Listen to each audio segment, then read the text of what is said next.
ছোট পর্দার জনপ্রিয় অভিনেত্রী সামিরা খান মাহির সম্পর্ক ভেঙে গেছে। গত 4 বছর ধরে চলা সম্পর্কের ইতি টানলেন মাহি ও নাবিল। বছর দুয়েক আগে মাহি প্রকাশ্যে এনেছিলেন প্রেমিক সাদাত শাফি নাবিলকে। প্রেম ভাঙার বিষয়টি মাহি নিজেই স্বীকার করেছেন।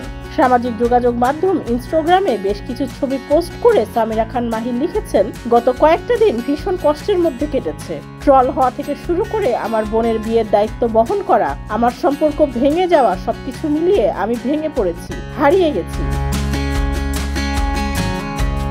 যাদের কষ্ট দিয়েছেন তাদের প্রতি দুঃখ প্রকাশ করে মাহি বলেন, আমি ভুল করেছি, যা অনেককেই কষ্ট দিয়েছে। আমি হৃদয় ভেঙেছি, এর জন্য আমি দুঃখিত। ইনস্টাগ্রাম হ্যান্ডেলে চোখের জলের ছবি প্রকাশ করে মাহি লিখেন, আমি এখন শুধুই ক্লান্ত, তবে পরাজিত নই। যদি সবার সঙ্গে হাসি শেয়ার করা যায় তাহলে আমি বলবো চোখের জলও শেয়ার করা যায়।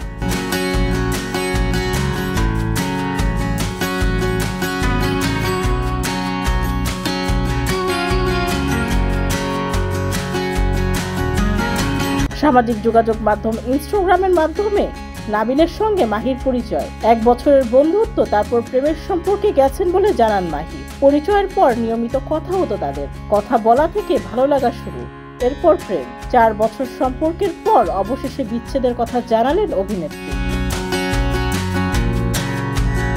ডেস্ক রিপোর্ট, যুগের চিন্তা।